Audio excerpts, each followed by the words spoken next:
Assalamualaikum warahmatullahi wabarakatuh. Baiklah, kami dari kelompok pertama ingin mempresentasikan hasil kerja dari kelompok kami, yaitu tentang materi bentuk-bentuk kerjasama dalam kegiatan bisnis. Nah, yang dimana dalam kelompok ini terdiri dari 5 anggota. Pertama yaitu saya sendiri, Yeni Indah Zuliansari. Lalu yang kedua yaitu Sri Wahyu Utami, yang ketiga Rizkyawati, Nining Anggraini, dan Muhammad Asmanudis. Baiklah, untuk penyampaian materi pertama akan disampaikan oleh Saudara Nining Anggraini. Kepada Saudari Nining Anggraini dipersilakan. Nah, untuk materi yang pertama yaitu aturan hukum terhadap bentuk perjanjian kerjasama dalam kegiatan bisnis ditinjau dari perspektif hukum bisnis. Perjanjian dalam pengolahan suatu usaha memiliki peran yang sangat penting. Dalam dunia bisnis, setiap perjanjian dituangkan secara formal melalui sebuah perikatan, sehingga perjanjian tersebut akan memiliki kekuatan hukum dan kekuatan yang memaksa para pihak untuk dipatuhi dan dilaksanakan. Ahmad Ihsan memberikan perumusan tentang perjanjian sebagai berikut, yaitu suatu hubungan atas dasar hukum kekayaan antara dua pihak atau lebih, di mana pihak yang satu berkewajiban memberikan sesuatu prestasi atas nama pihak yang lain mempunyai hak terhadap prestasi itu.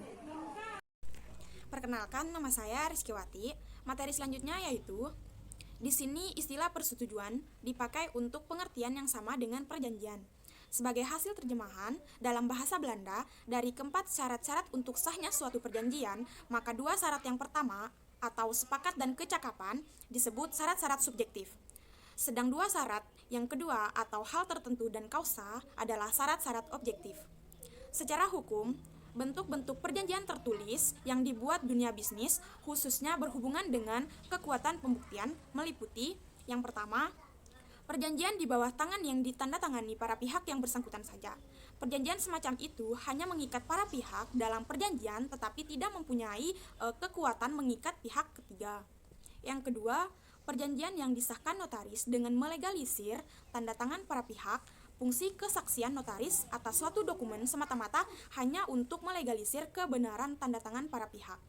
Yang ketiga, perjanjian yang dibuat di hadapan dan oleh notaris dalam bentuk akta notarial. Jenis dokumen ini merupakan alat bukti yang sempurna bagi para pihak yang bersangkutan maupun pihak ketiga. Perkenalkan, nama saya Muhammad Asmanudis. Di sini saya akan melanjutkan penjelasan tentang materi tersebut. Melihat hal-hal yang diatur dalam buku 3 KUH Perdata, maka dapat dikatakan bahwa KUH Perdata buku 3 berisi tentang hukum perjanjian, ditambah dengan beberapa ketentuan yang mengatur manusia yang sah maupun perbuatan manusia yang tidak sah.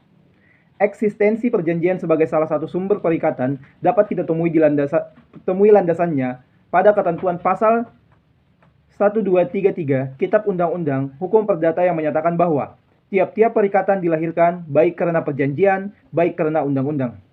Ketentuan tersebut dipertegas lagi dengan rumusan ketentuan pasal 1313 Kitab Undang-Undang Hukum Perdata yang menyatakan bahwa suatu perjanjian adalah suatu perbuatan di mana satu orang atau lebih mengikatkan diri terhadap satu orang lain atau lebih. Dengan demikian, jelaslah bahwa perjanjian melahirkan perikatan. Syarat-syarat untuk sahnya suatu perjanjian dalam KUH Perdata di Indonesia diatur dalam buku 3 pasal 1320 KUH Perdata yang berbunyi sebagai berikut. Untuk sahnya persetujuan diperlukan 4 syarat, yakni yang pertama, sepakat mereka yang mengikatkan dirinya. Yang kedua, kecakapan untuk membuat suatu perikatan. Yang ketiga, suatu hal tertentu. Dan yang keempat atau terakhir ialah suatu sebab yang ada. Ya, mungkin cukup sekian. Assalamualaikum warahmatullahi wabarakatuh. Perkenalkan, saya Sri Wahyu Utami. Materi selanjutnya yaitu bentuk-bentuk kerjasama dalam kegiatan perdagangan yang dapat dilakukan perusahaan. Yang pertama adalah merger atau fusi, adalah suatu penggabungan satu atau beberapa badan usaha sehingga dari sudut ekonomi merupakan satu kesatuan tanpa melebur badan usaha yang bergabung. Nah, dari segi pandang ekonomi ada dua jenis merger, yaitu yang pertama adalah merger horizontal dan merger vertikal. Yang kedua adalah konsolidasi, yaitu penggabungan antara dua atau lebih badan usaha yang menggabungkan diri saling melebur menjadi satu dan membentuk satu badan usaha yang baru atau peleburan. Hal tersebut bertujuan untuk menyehatkan badan usaha yang bersangkutan atau bisa disebut dengan restrukturisasi. Nah, yang ketiga adalah pelaksanaan merger bagi badan usaha yang berbentuk perseroan terbatas atau PT.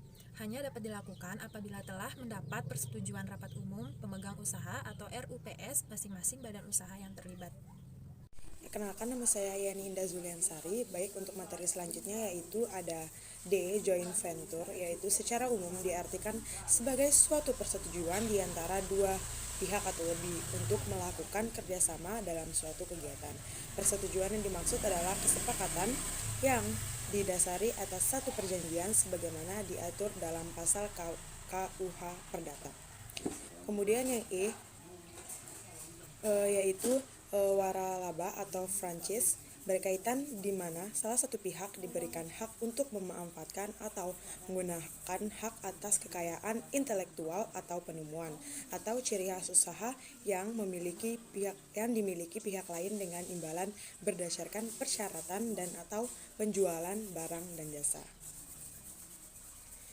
Kemudian yang isinya memberikan hak dan kewenangan khusus kepada pihak penerima waralaba yang dapat terwujud dalam bentuk yang pertama, hak untuk melakukan penjualan atas produk berupa barang dan jasa atau dengan mempergunakan nama dengan atau merek dagang tertentu. Yang kedua, hak untuk melaksanakan kegiatan usaha dengan atau berdasarkan pada suatu format bisnis yang telah ditentukan oleh pemberi waralaba. Hal ini berarti sebagai suatu perjanjian, waralaba tunduk pada ketentuan umum yang berlaku bagi sahnya suatu perjanjian sebagaimana diatur dalam KUH 3, buku 3 KUH Perdata.